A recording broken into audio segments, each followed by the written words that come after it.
O Senhor esteja convosco. Proclamação do Evangelho de Jesus Cristo segundo Marcos. Depois de ressuscitar, na madrugada do primeiro dia após o sábado, Jesus apareceu primeiro a Maria Madalena, da qual havia expulsado sete demônios. Ela foi anunciar isso aos seguidores de Jesus, que estavam de luto e chorando. Quando ouviram que ele estava vivo e fora visto por ela, não quiseram acreditar. Em seguida, Jesus apareceu a dois deles com outra aparência, enquanto estavam indo para o caminho. Eles também voltaram e anunciaram isso aos outros. Também a estes não deram crédito.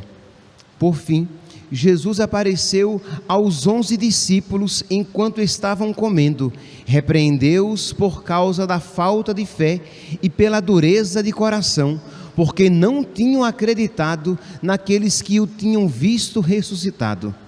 E disse-lhes: ide pelo mundo inteiro e anunciai o Evangelho a toda criatura. Palavra da salvação.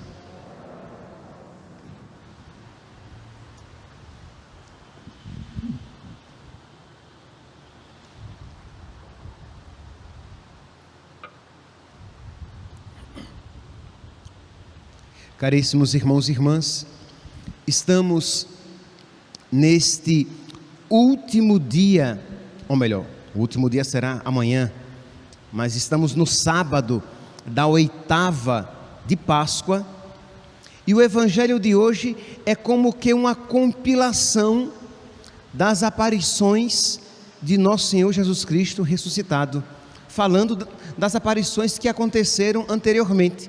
Refere-se aqui a aparição de Jesus a Maria Madalena, refere-se aqui à aparição de Jesus aos discípulos de Emaús e, por fim, fala de Jesus aparecendo aos 11 discípulos. Então, as aparições de Nosso Senhor Jesus Cristo. Então, apenas para que nós vejamos o quê?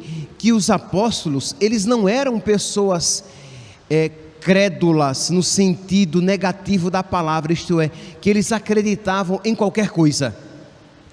Vejam que eles até muito pelo contrário, eles eram incrédulos e duros de coração, eles resistiram em acreditar, não obstante as várias aparições de Nosso Senhor. Então não é que a ressurreição tenha sido uma invenção dos apóstolos, mas muito pelo contrário, o Senhor apareceu para várias pessoas, e isso foi dando cada vez mais certeza aos apóstolos, quando por fim Jesus até mesmo aos apóstolos aparece. Pois bem, e diz então que nesta aparição de Nosso Senhor, Jesus os repreende e disse-lhes: ide pelo mundo inteiro e anunciai o Evangelho a toda criatura.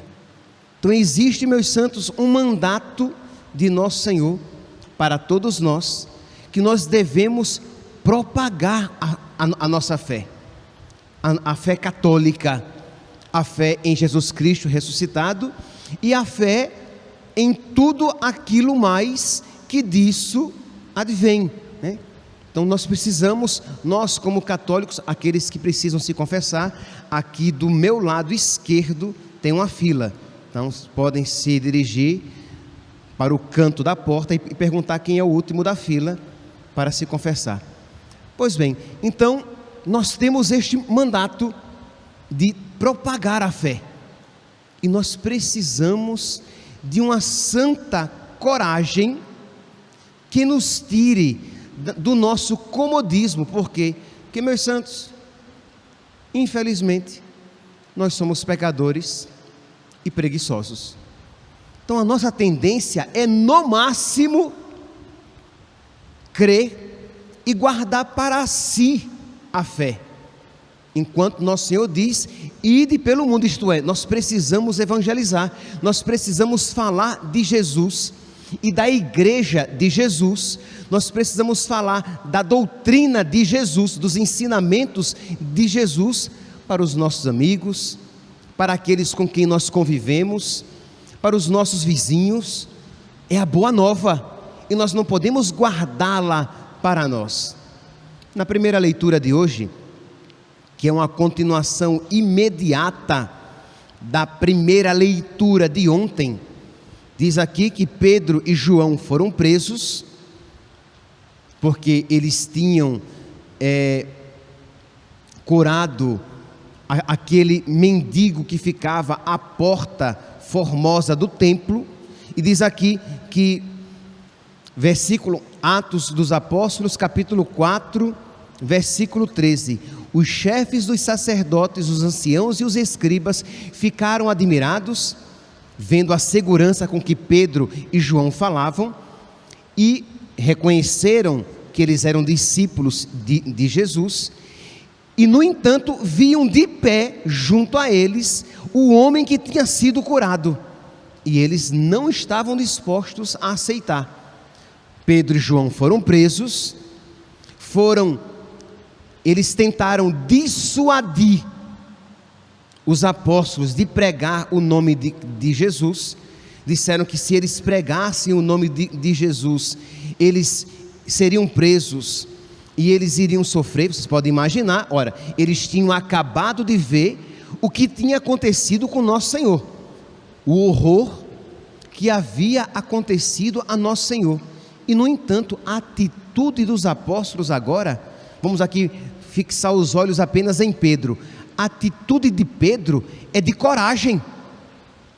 Isto é, aquele Pedro covarde, aquele Pedro que tremeu até diante de uma pergunta da serva do sumo sacerdote, ele agora, diante dos sacerdotes, dos anciãos e dos escribas, ele agora está cheio do Espírito Santo. E ele diz, versículo 19, Atos dos Apóstolos, capítulo 4, versículo 19. Eles disseram: julgai vós mesmos, se é justo diante de Deus que obedeçamos a vós e não a Deus. Quanto a nós, não podemos calar sobre o que vimos e ouvimos. Foram ameaçados, mas não adiantou de nada, porque eles disseram: nós não vamos nos calar a respeito de tudo o que vimos e ouvimos. Meus irmãos, esta coragem precisa estar presente em todos nós. Nós precisamos, na nossa oração, pedir a Deus que ponha esta coragem nos nossos corações, porque muitas vezes nós temos vergonha de pregar o Evangelho. Nós temos vergonha do que é que vão pensar de mim se eu me apresentar por demais religioso. Eles vão ter vergonha, eles vão me criticar, porque eu sou muito de igreja, e aí eu não prego o Evangelho. Eu não obedeço ao nosso Senhor que diz: ide por todo o mundo e pregai o Evangelho a toda criatura. Então eu gostaria de pegar apenas um ponto que é central da fé católica e que é algo tão atual, e pedir que vocês anunciem esta verdade, que vocês preguem esta verdade. E aí vocês podem perguntar: padre, e qual é então este ponto crucial, fundamental, que o Senhor quer que nós propaguemos, que nós levemos à frente, que nós digamos isso aos nossos familiares, vizinhos e amigos? Meus irmãos, nós temos que propagar cada vez mais que a missa, a Santa Missa presencial, é uma realidade infinitamente superior a qualquer transmissão por vias tecnológicas. Não é, meus santos, nunca foi ensinamento católico, isto é, de que uma missa transmitida ela tenha o mesmo valor Eu não tenho termos humanos para expressar, não há comparação. Ora, nos nossos relacionamentos isto é uma verdade. Por exemplo, vocês sabem que eu sou natural de Maceió, Alagoas. Imagine se eu dissesse aos meus pais que eu não vou mais me encontrar com eles. Eu não vou mais viajar, porque imagine ir para o aeroporto, arrumar mala, desarrumar mala, é uma chatice, pelo menos eu acho uma chatice do tamanho do mundo, arrumar mala, desarrumar mala, enfrentar aeroporto, crê em Deus Pai. Então, olha, vamos fazer uma videoconferência, e todos os dias nós vamos nos encontrar por videoconferência. Não é nem de longe a mesma coisa. Por quê? Porque o meu pai, a minha mãe, são pessoas e nós precisamos nos encontrar. Ora, o santo sacrifício é o quê? Vou usar aqui termos, porque, repito, a linguagem humana não consegue expressar essa realidade. O santo sacrifício é a presentificação, vou criar uma palavra, um neologismo, é a presentificação do sacrifício de nosso Senhor. Então, quando nós vamos à missa, nós vamos participar do santo sacrifício, nós vamos nos encontrar com alguém. Nós não vamos para a missa para ouvir uma palavra simplesmente, para ouvir um ensinamento simplesmente, porque se é para ouvir um ensinamento, é verdade que há uma diferença de você ouvir cara a cara e você ouvir por uma transmissão, mas dá conta para ouvir um ensinamento.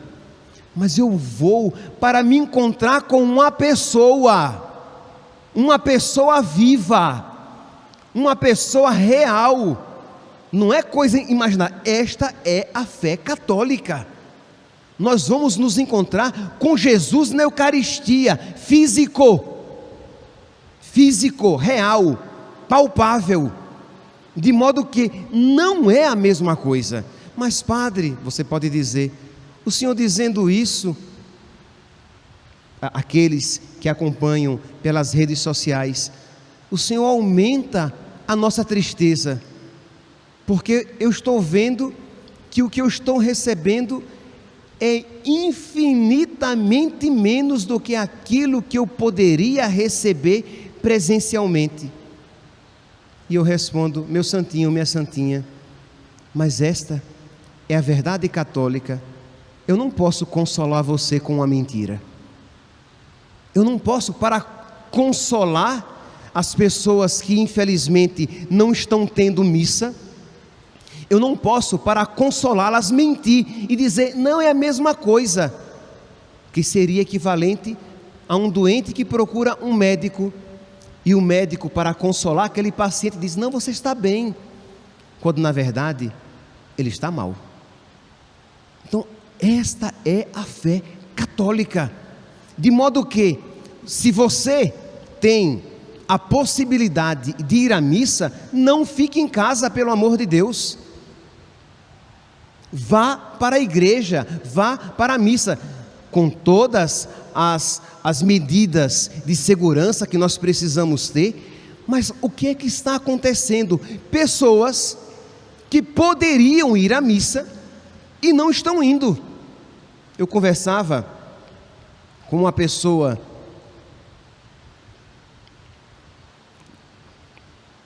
eu não quero dizer de onde, mas assim, de uma outra diocese. E essa pessoa dizia, as igrejas estão abertas, mas as pessoas não voltaram. Elas dizem que, não, mas é tão bom participar da missa online. Quer dizer, não, isso é mau.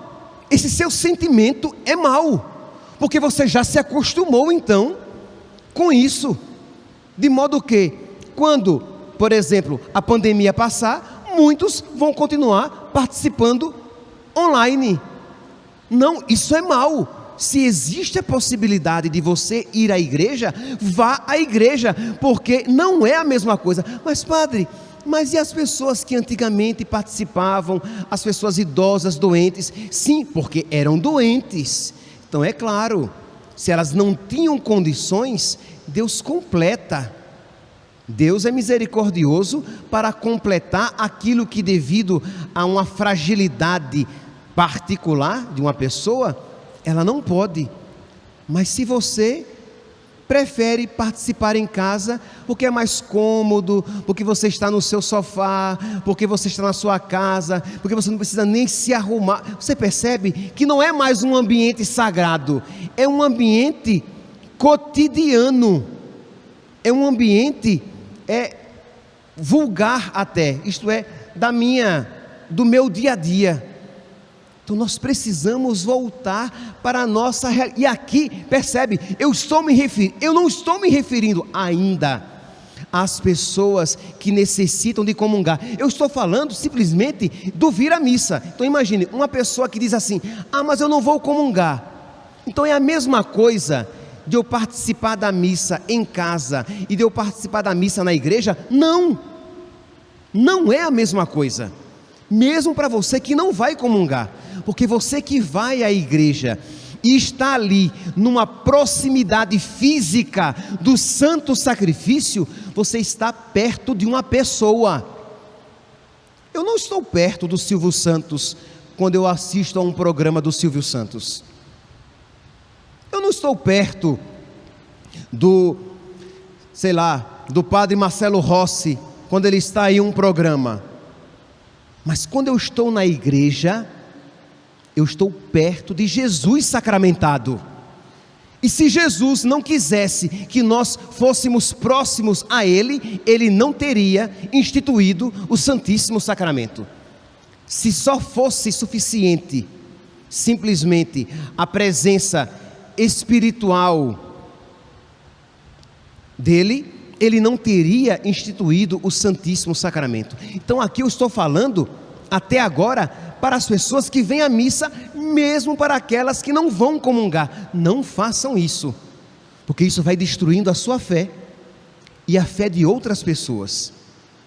Não faça isso, porque é uma tentação diabólica, porque vai fazendo com que você cada vez mais, aí nós vamos dar o segundo passo, vai fazendo com que você cada vez mais esteja distante dos sacramentos. Isto é, você cria uma fé totalmente diferente da fé católica, achando que este contato é suficiente, e você vai se afastando da possibilidade de receber os sacramentos, porque é óbvio que ninguém pode comungar pela televisão. Então agora vou me referir explicitamente, diretamente para aqueles que comungam. Ninguém come pela televisão, ninguém come pela internet. Se eu assistir a um programa de culinária pela televisão, aquilo não me alimenta. Então eu preciso ir à igreja para poder receber Jesus. Então que o mundo, que os chefes do mundo, que os juízes do mundo não saibam em que consiste a fé católica, paciência, mas que nós católicos nos esqueçamos desta indispensabilidade, desta realidade indispensável. Eu necessito de estar presente. Por quê? Porque eu vou me encontrar com uma pessoa, que é Jesus, no santíssimo sacramento, no santo sacrifício do altar, e eu necessito estar presente para recebê-lo na Eucaristia, porque pela televisão eu não posso comungar. Meus santos, aqui, por exemplo, na nossa paróquia, existem pessoas que não voltaram para a igreja. Vocês podem conhecer pessoas. Existem pessoas da nossa paróquia, e olhe que graças a Deus, as pessoas voltaram, mas da nossa paróquia. Por quê? Para salvaguardar uma saúde física. Como, primeiro, que as nossas igrejas oferecessem um perigo real de contaminação. Que uma possibilidade, só de você estar vivo e no planeta Terra, existe a possibilidade. Mas de dizer que as nossas igrejas oferecem um perigo real de contaminação, não oferecem. E mesmo se oferecessem, o que nós diríamos aos nossos irmãos primeiros cristãos, que para ir à missa, eles colocavam os bens, a liberdade e a vida em risco? Que os primeiros cristãos, quando eles eram pegos em missas, celebrando a Santa Missa, o Santo Sacrifício, eles perdiam os bens, às vezes eram presos, e quando reincindiam naquele crime de participar da Santa Missa, de adorar Jesus Cristo sacramentado, eles eram mortos. Ora, se os nossos irmãos, se os primeiros cristãos tinham esta fé, o que foi que aconteceu conosco, que nós achamos que tanto faz como tanto fez? Mas repito, as nossas igrejas não oferecem um perigo, mas se oferecessem, que Deus me desse então a fé suficiente para mesmo assim eu ir à igreja. Porque, meus santos, e olhe que muito mais, mas a mesma possibilidade de contágio nós iremos encontrar nos supermercados. E as pessoas não vão dizer: não, eu não vou me contaminar não vou ao supermercado não. Você vai comprar comida, porque você sabe que o seu corpo necessita de ser alimentado. E como é que você não vai à igreja? É porque você esqueceu de que a sua alma necessita de ser alimentada. Meus irmãos, peçamos a Jesus que nos conceda esta fé e a coragem para anunciar esta fé. Diz aqui: ide pelo mundo, ide por todo o mundo e pregai o evangelho a toda criatura. E diz que Pedro, com toda a coragem, disse: nós não podemos deixar de pregar a respeito daquilo que vimos e ouvimos. Isto que foi verdade para os apóstolos é também verdade para nós. Que Nossa Senhora, neste sábado da 8ª de Páscoa, ela alcance de junto do seu Filho uma porção do Espírito Santo, que nos reacenda a fé e que nos conceda uma coragem cheia de amor por nosso Senhor. Louvado seja nosso Senhor Jesus Cristo, para sempre seja louvado.